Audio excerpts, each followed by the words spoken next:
Good morning student. आज हम लोग देखेंगे क्लास 12 2025 के एग्जाम में इंग्लिश के एमसीक्यू किस तरीके से आएंगे। उसका एमसीक्यू का सारा हम लोग एक एक करके हम लोग देख लेंगे। सभी लेसन का आपको इसमें मिल जाएगा। सबसे पहला जो क्वेश्चन आपके सामने है, सबसे पहला क्वेश्चन है बेंजीज फादर वाज। बेंजीज फादर वाज, इसका मतलब हुआ बेंजी के पिताजी क्या थे। क्या वो डॉक्टर थे, क्या टीचर थे, प्रीचर थे, पेंटर थे। आपके सामने चार ऑप्शन है। क्लास जब हुआ था उसमें कराए थे कि बेंजी के पिताजी जो थे वो एक प्रकार के प्रीचर थे। प्रीचर का मतलब होता है कि धर्म के बारे में उपदेश देना, धर्म के बारे में लोगों को समझाना, उसको हम बोलते हैं प्रीचर। तो पहला का जो आंसर हो जाएगा प्रीचर। क्वेश्चन ये भी अगर पूछ दे कि यह जो है बेंजी का स्टोरी जो है हम किस लेसन में पढ़े हैं, तो उस लेसन का नाम है द अर्थ।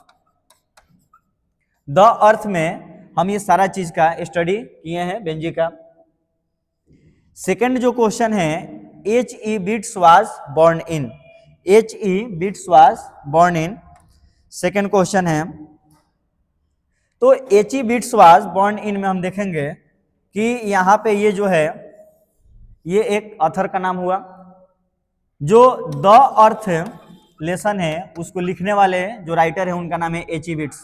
तो H.E. Beats का जन्म कब हुआ था? क्वेश्चन जो हुआ H.E. Beats का जन्म कब हुआ था, तो H.E. Beats का जन्म हुआ था 1905 ईस्वी में। इसको आप लोग याद कर लीजिएगा, एग्जाम से रिलेटेड इंपॉर्टेंट क्वेश्चन है। फिर हम आगे बढ़ते हैं तीसरे क्वेश्चन की तरफ। तो तीसरा क्वेश्चन जो हम लोग का है, लिखा है कि बेंजीज फादर वैल्यूड। बेंजीज फादर वैल्यूड मतलब बेंजी के जो पिताजी हैं किस चीज का सबसे ज्यादा वैल्यू देते थे। स्वेट, स्वेट का मतलब होगा पसीना। फिर वहां पे ऑप्शन है फेट, फेट का मतलब होता है भाग्य। बोथ का मतलब दोनों, या तो स्वेट और फेट दोनों। नन ऑफ दिस का मतलब कोई नहीं।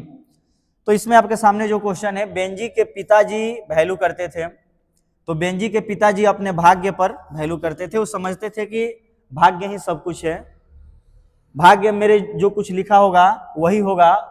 इस स्टोरी के माध्यम से आप पढ़े होंगे कि बेंजी के पिताजी केवल भाग्य पर डिपेंड रहते थे।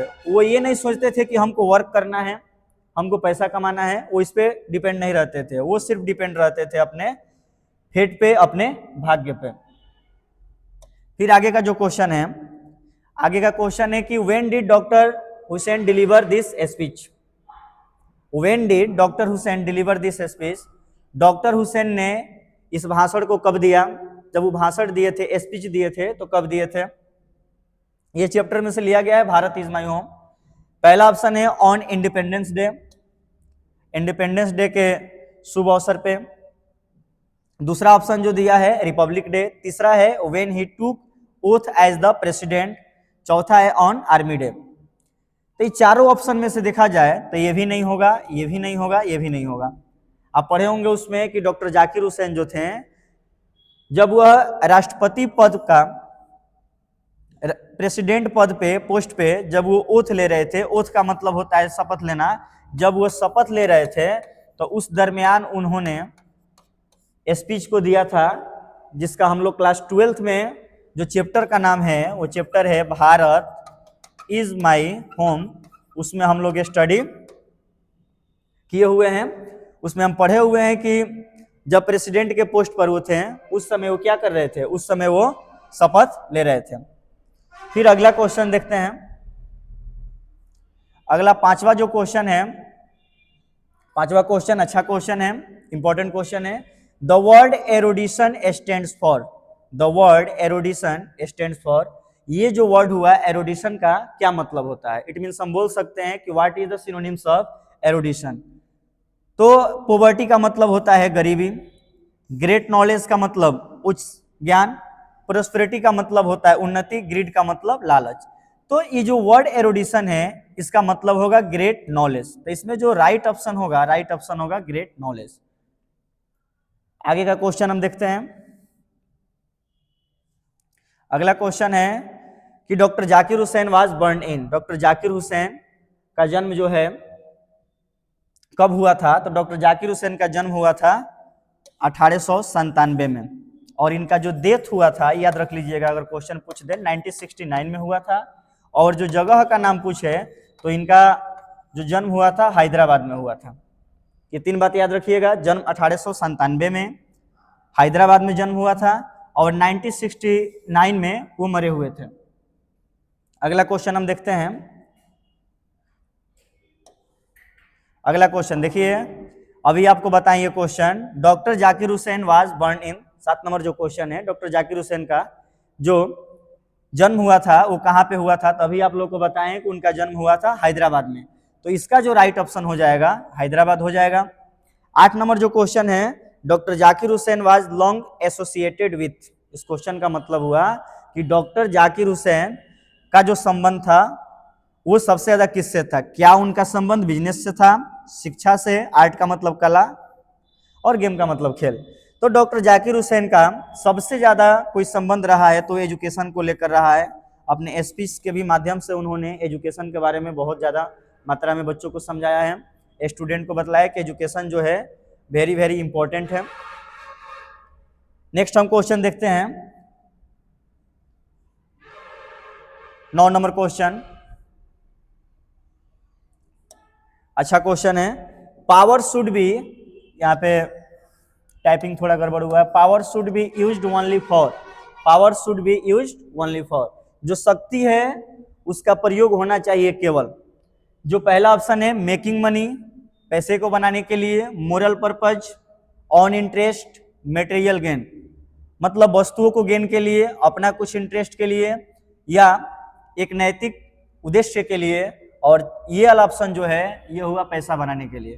तो पावर का इस्तेमाल एक सबसे एप्रोप्रिएट ऑप्शन ये है, पावर का इस्तेमाल अगर सबसे ज्यादा होना चाहिए तो वो नैतिक उद्देश्य के लिए होना चाहिए। 10 नंबर क्वेश्चन, 10 नंबर क्वेश्चन है, I believe that the civilization India has evolved is taken. ध्यान दीजिएगा, सिविलाइजेशन मतलब ये जो सभ्यता, भारत की सभ्यता जो वर्ड है वह इसमें से किस चैप्टर से लिया गया है?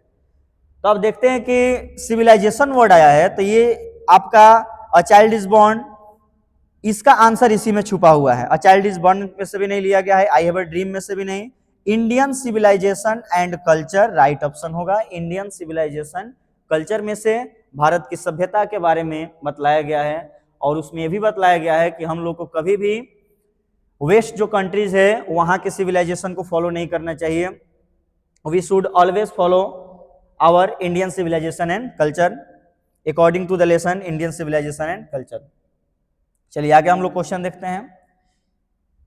अगला क्वेश्चन जो है 11 नंबर क्वेश्चन, अच्छा क्वेश्चन है, इसका तो आंसर सभी को पता होगा। सबसे पहला क्वेश्चन है, Gandhi ji died at the hands of the fanatic on, Gandhi ji का मृत्यु कब हुआ था? सबको मालूम है कि 30 जनवरी 1948 को, 30 जनवरी 1948 को गांधी जी का मृत्यु हुआ था।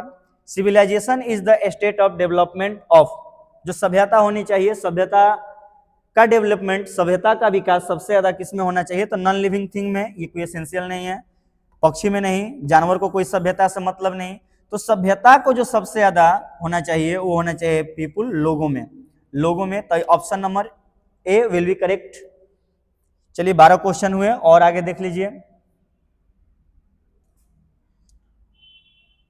नेक्स्ट जो है क्वेश्चन 13 नंबर, my experiments with truth was written by, my experiment with truth ये जो है किसके द्वारा लिखा गया है? तो ये याद रखिएगा, ये लिखा गया है महात्मा गांधी के द्वारा।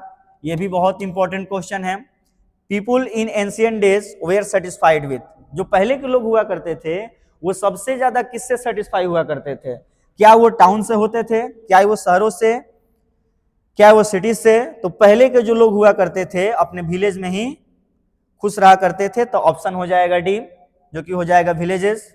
आज देखिएगा तो डेवलपमेंट के चलते हर जगह क्या है, डेवलप है, लेकिन पहले जो लोग पसंद करते थे रहना, सबसे ज्यादा अपना विलेज में ही रहना पसंद करते थे। चलिए नेक्स्ट में हम देखते हैं। नेक्स्ट जो 15 नंबर क्वेश्चन है पोयम से रिलेटेड है, द सोल्जर इज, जो सोल्जर है वो इसमें से कैसा पोयम है? ऑड है, सोनेट है, एपिक है, नॉन ऑफ दिस। तो इसमें से सोल्जर वाला जो पोयम होगा वो होगा सोनेट। इसके पीछे रीजन है वो 14 लाइन का है।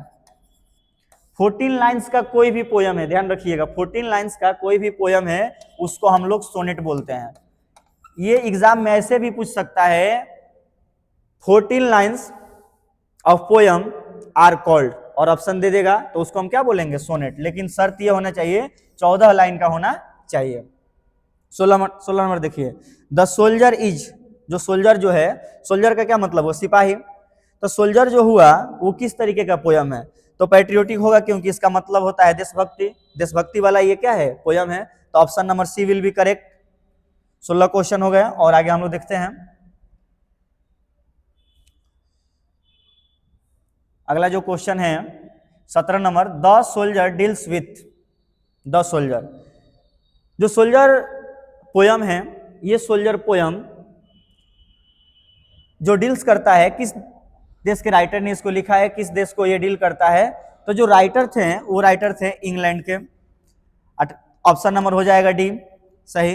18 नंबर है, according to the soldier England has given her native sir flowers, soldier के, इंग्लैंड के सोल्जर के हिसाब से, पोएट के हिसाब से वहां का जो फूल है उसके नेटिव्स के लिए इनको क्या किया है, तो इनके लिए क्या वो पूजा का काम किया है, क्या ऑफर का, क्या लव का, क्या नॉन ऑफ दिस, तो इसमें होगा लव। वहां का जो फूल है इनके लव के लिए, जो कि सबसे ज्यादा वहां पे काम किया है, तो option number B will be correct.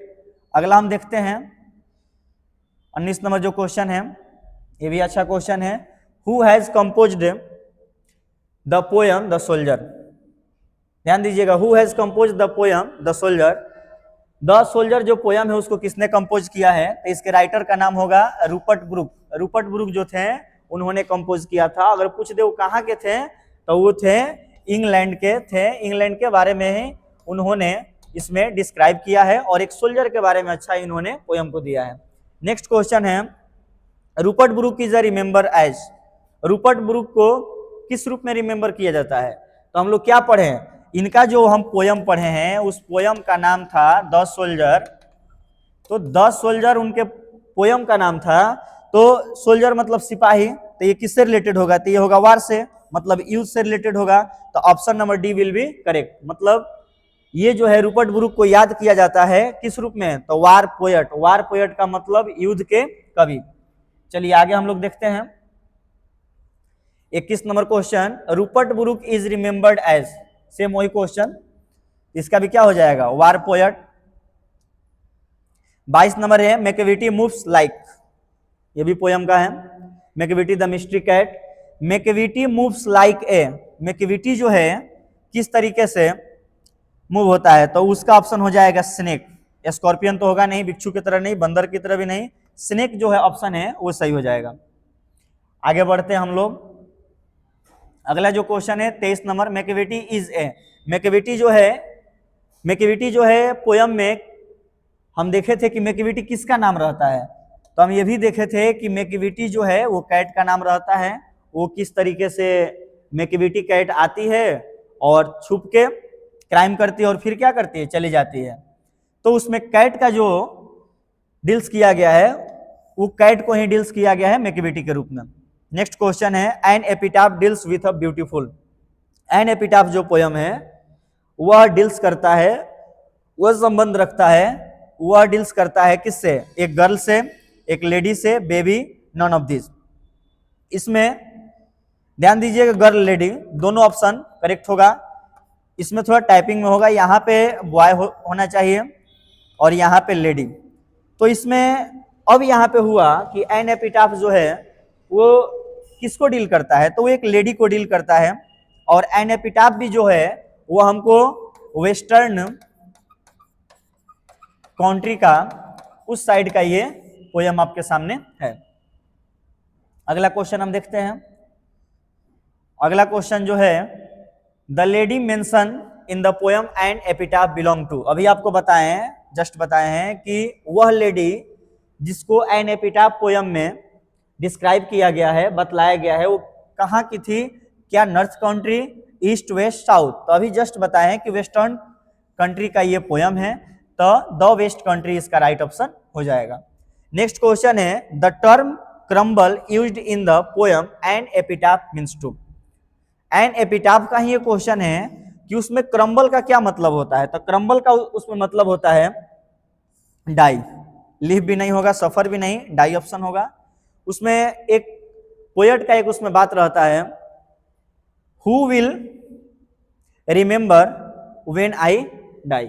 मतलब इसका मतलब हुआ who will remember the lady when I die, कि जब मैं मर जाऊंगा उस लेडी को, उस लड़की को कौन याद करेगा। तो क्रम्बल का मतलब होता है डाई, मतलब मरना। चलिए 26 क्वेश्चन हुए, आगे हम लोग देखेंगे। और अगला जो है, the poet feels that after his death nobody will. An epitaph का ही है कि द पोएट, पोएट महसूस करता है डेट, कि आफ्टर हिज डेथ, उसके मरने के बाद कौन याद करेगा। Nobody will, the poet feels that, उसके मरने के बाद उसको कौन याद करेगा। लव भी नहीं होगा, और इसमें लव भी नहीं होगा, फॉरगेट भी, रिमेंबर होगा। मतलब अगर वो जो पोएट है वो क्रम्बल हो जाते हैं, मर जाते हैं, तो फिर उस लड़की को कौन याद करेगा। तो रिमेंबर ऑप्शन जो होगा राइट ऑप्शन होगा। 28 नंबर क्वेश्चन जो है 12th का पोयम का शायद फर्स्ट ही है ये, sweetest love I do not go. Sweetest love, ये किस प्रकार का पोयम है।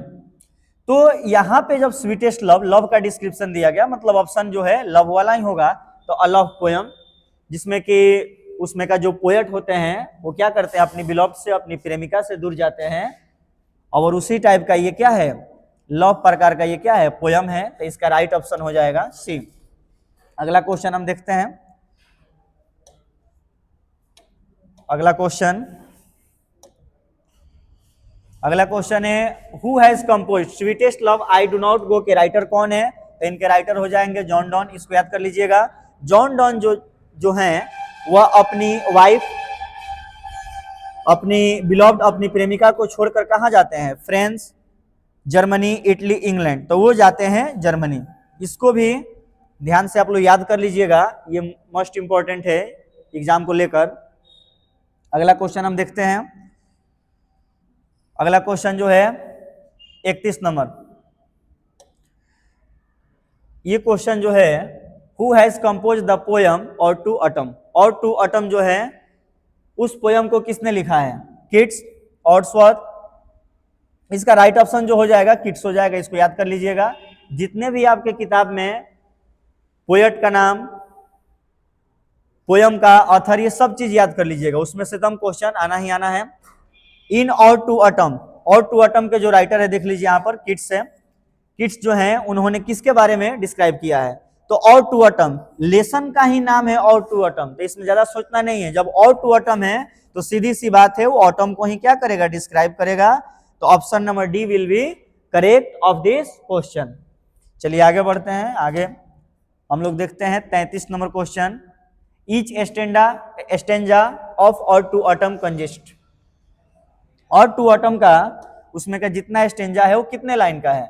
अगर वो 14 लाइन का होता तो हम बता दिए कि सोनेट हो जाता, लेकिन ये जो 14 लाइन का भी नहीं है, 13 का भी नहीं, 12 का भी नहीं, 11 जो है, 11 लाइन का वो क्या है, पोयम है। और टू ऑटम जो है वो 11 लाइन का पोयम है। ऑटम स्टार्ट्स, ऑटम जो होता है, ऑटम सीजन डिपार्चर किसके जाने के बाद स्टार्ट होता है।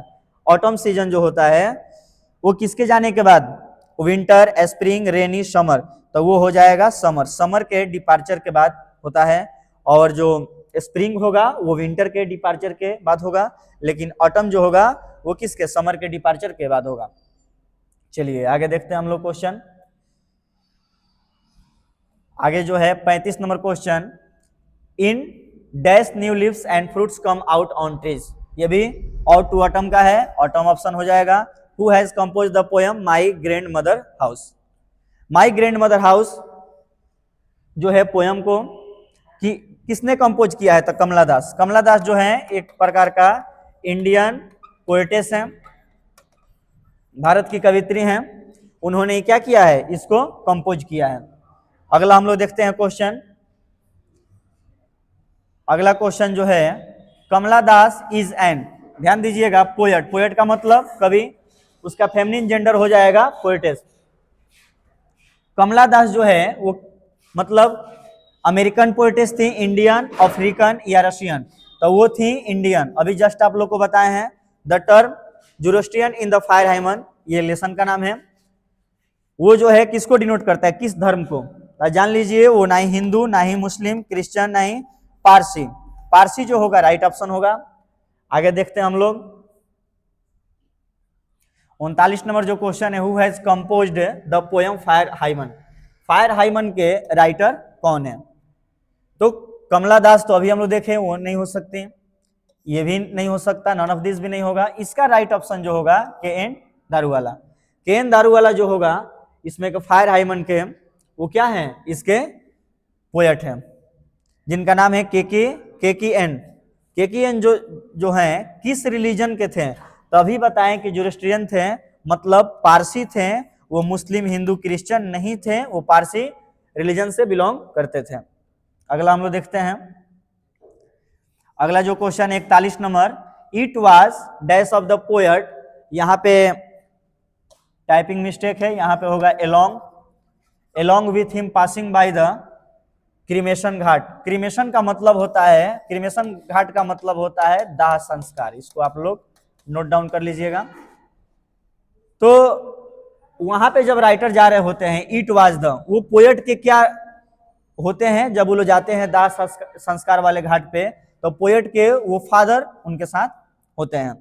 In the poem song of my self जो है, पोएट क्या करते हैं खुद के लिए, यहां पर हिमसेल्फ है, तो ना ही हंसते हैं ना ही चिल्लाते हैं, वो खुद के लिए ही गाते हैं, मतलब सिंग्स। तो option number C will be correct. Next हम लोग देखेंगे अगला जो क्वेश्चन है, India through a traveller's eyes has been written by. India through a traveller's eyes has been written by, यह जो है लेसन किनके द्वारा लिखा गया है? तो इसका राइट ऑप्शन होगा Pearl S Buck. Our food was served on fresh green dash leaves and street plates. आज जो है हम प्लेट में खाते हैं, लेकिन एंशिएंट समय में देखा जाए तो लोग फूड को कहाँ पे सर्व करते थे, कहाँ पे रख के खाते थे? तो बनाना, केला का जो पत्ता है आज भी कहीं कहीं देखिएगा लोग खाते हैं। ये जो हुआ हमारा पुराना ट्रेडिशनल हुआ, ओल्ड ट्रेडिशनल हुआ, जिसमें लोग उस पर रख कर भोजन क्या करते थे, खाते थे। 44 क्वेश्चन हो गया। आगे हम लोग देखते हैं, अगला क्वेश्चन है she taught in Pearl S Buck. यहाँ पे सी टॉट इन, इसका मतलब Pearl S Buck taught in कहाँ पढ़ाती थी? तो चाइनीज यूनिवर्सिटी में पढ़ाती थी, तो ऑप्शन नंबर सी हो जाएगा। The writer visiting and Indian family, जब वो जो राइटर थी पर्ल एस बक जब इंडियन फैमिली में वहाँ पे ट्रेवल की, लोगों के घर पे आई, तो उनको कैसा फील हुआ? तो उनको बहुत हैप्पीनेस फील हुआ, बहुत खुशी फील हुआ। अगला हम देखते हैं 47 number question, the press enjoys this. Press जो है मैक्सिमम जगह पे देखिएगा किसका एंजॉय करता है? पब्लिक के आइडलनेस का, बोल्डनेस का। ये वाला ऑप्शन सही हो जाएगा, ये वाला ऑप्शन जो होगा क्या होगा, सही होगा। The helplessness of the public. Helplessness का मतलब कि बेबसी, लाचारी, लोगों के लाचारी का भी वो क्या करता है, फायदा उठाता है। इन डेमोक्रेसी, आप सभी को मालूम है कि हमारे इंडिया में जो सिस्टम है वो सिस्टम कैसा है, डेमोक्रेटिक है, लोकतांत्रिक है। The freedom of press, in democracy, लोकतांत्रिक में देखा जाए तो प्रेस की जो आज़ादी है वो क्या है, नेसेसरी का मतलब बहुत ज़्यादा आवश्यक है। हमारा देश जो है डेमोक्रेसी है, डेमोक्रेटिक है, उसमें देखा जाए तो प्रेस की जो आज़ादी है वो बहुत ज़्यादा एसेंशियल है, बहुत ज़्यादा क्या है, जरूरी है। चलिए आगे हम लोग देखेंगे, अगला जो क्वेश्चन है 49 number, the dash is not the master but the servant of the people. इसमें से कौन ऐसा चीज है जो कि मास्टर का रोल नहीं है बल्कि लोगों का सर्वेंट उसको रोल दिया गया है? तो उसमें गवर्नमेंट भी नहीं होगा, विलेज भी नहीं होगा, डिस्ट्रिक्ट भी नहीं होगा, ऑप्शन नंबर ए होगा स्टेट। यहाँ पे क्या हो जाएगा, स्टेट हो जाएगा। 50 नंबर क्वेश्चन है, the first chief source of the newspaper revenue is. सबसे पहला जो है न्यूज़पेपर का रेवेन्यू मुख्य सोर्स क्या है? तो न्यूज़पेपर में आप देखिएगा उसका मुख्य सोर्स पढ़ाए भी थे हम, एडवर्टाइजमेंट। न्यूज़पेपर में सबसे ज्यादा जो रेवेन्यू होता है, सबसे ज्यादा कोई चीज दिखलाया जाता है तो वो किसी ना किसी चीज का एडवर्टाइजमेंट ही है, वो प्रचार ही है। चलिए आगे हम लोग देखते हैं 51 द सेकेंड चीफ जो है न्यूज़पेपर का, वो सेकेंड चीज जो है वो है द वेल्थ ऑफ ऑनर, जो कि मालिक के धन। नानू काका, ये चैप्टर थोड़ा इंपॉर्टेंट है, स्टार्टिंग में ही पढ़ना था हमको। नानू Kaka was coming to Delhi. नानू काका दिल्ली क्यों आए थे? क्या वो रेड फोर्ट घूमने आए थे, या किसी मिनिस्टर से मिलने, या किसी कॉन्फ्रेंस में पार्टिसिपेट करने, या गर्मी का छुट्टी बिताने? तो आप लोग पढ़े थे मिनिस्टर से उनको मिलना था, उसलिए वो कहाँ पे, उसीलिए वो दिल्ली आए थे। अगला क्वेश्चन हम देखते हैं 53 नंबर। ऑन द प्लेटफॉर्म नानू काका हैंडेड ओवर द। प्लेटफॉर्म पर देखा जाए तो नानू काका ने ऑथर को क्या दिया? Bag, box, briefcase, basket. तो उन्होंने एक बास्केट दिया प्लेटफॉर्म पर और बोला कि हम थोड़ी देर में आ रहे हैं, तुम चलो। अगला question 54 number. Nanu Kaka was related to the narrator as he was his mother. Nanu Kaka was related, नानू काका जो थे नरेटर से रिलेटेड थे, और Nanu Kaka was related to the narrator. Nanu Kaka जो थे नरेटर से रिलेटेड थे, and he was his mother's uncle, father, brother, none of this. मतलब जो राइटर थे, राइटर के मामा थे, यानी कि मम्मी के क्या हुए, भाई हुए। तो यहाँ पे option number C will be correct, brother हो जाएगा। चलिए आगे हम लोग देखते हैं 55 number question. Nanu Kaka has a unique quality. Nanu Kaka के पास कैसी क्वालिटी थी? एक यूनिक क्वालिटी थी, और यहाँ भी ध्यान दीजिएगा यूनिक, इसके पहले ए आया है, एकदम सही है, क्योंकि प्रोनाउंसिएशन में य आ रहा है, कंसोनेंट है, तो कोई मिस्टेक नहीं है। ग्रामर का एक क्वेश्चन हुआ। नानू काका जो थे वो जो थे उनके पास कैसी यूनिक क्वालिटी थी? तो आप पढ़े होंगे कि नानू काका जब भी बोलते थे सच नहीं बोलते थे, कोई कहानी तो हुआ नहीं, वो हमेशा झूठ बोलते थे, तो लाइज जो है सही हो जाएगा। नानू काका हैंडेड ओवर अ चेक। नानू काका ने 1000 रुपए जो दिया, चेक दिया, किसको दिया? तो वो जा रहे थे, तो धोबी को उन्होंने क्या किया? धोबी को उन्होंने दिया था। आप सभी पढ़े हैं इसको। चलिए आगे हम देखते हैं 57। The Indian culture is the best example of. Indian culture, Bharat की जो कल्चर है, इंडियन सिविलाइजेशन एंड कल्चर का ये क्वेश्चन है। भारत की जो सभ्यता है, भारत की सभ्यता कैसी है? तो भारत की सभ्यता एकता, ये तो होगा नहीं, डाइवर्सिटी विविधता होगा नहीं, डिस्पेरिटी ये भी नहीं होगा, समानता। डिस्पेरिटी का मतलब असमानता। भारत की जो कल्चरल व्यवस्था है वो यूनिटी इन डाइवर्सिटी, इसका मतलब हुआ विविधता में एकता। मतलब बहुत सारे लोग यहाँ पर हैं, अलग अलग धर्म, रिलीजन, कास्ट के लोग हैं, फिर भी सब लोगों में क्या है? एकता है। तो option number C will be correct. अगला हम क्वेश्चन देखते हैं। इन बांग्लादेश, बांग्लादेश में देखा जाए चिल्ड्रेन आर लुक्ड आफ्टर। जो बच्चे जो थे उनका देखभाल किया जाता है, तो होल फैमिली, केवल मम्मी पापा के द्वारा नहीं, पूरे फैमिली के द्वारा उनका देखभाल किया जाता है। चलिए आगे हम लोग देखेंगे। लास्ट का क्वेश्चन है 2। I will prove to you in court that they are remind said. The marriage proposal chapter का है। आई विल प्रूव, मैं प्रूफ करूंगा, टू यू, तुमको, इन कोर्ट, कोर्ट में, कि दे आर माइन। वहां पे अब देखते हैं नटल्या में और लोमोब में झगड़ा होता है, जमीन को लेकर, चाहे बहुत सारी चीजों को लेकर झगड़ा वो लोग करते हैं पुरानी बातों में, जिसमें लोमोब जो है, लोमोब कहता है कि मैं क्या करूंगा, मैं प्रूव कर दूंगा कि जितना भी सारा वो जमीन है वो क्या है, मेरा है। तो लोमोब इस लाइन को बोलता है, तो ये ऑप्शन हो जाएगा। लोमोब प्रपोज नटल्या। लोमोब नाम का जो लड़का रहता है नटल्या को प्रपोज करता है शादी के लिए। जब वो जाता है शादी करने के लिए, तो क्या वो डायरेक्टली बोलता है? ये तो नहीं होगा। इनडायरेक्टली भी नहीं होगा। नन ऑफ दिस, ये ऑप्शन नहीं होगा। जब जाता है तो थोड़ा हेजिटेशन में जाता है, संकोच में जाता है कि वो लड़की उसको एक्सेप्ट करेगी या नहीं। तो इसका ऑप्शन नंबर सी विल भी करेक्ट होगा। सारा आप लोग देख लीजिएगा, स्क्रीनशॉट ले लीजिएगा। All questions are important.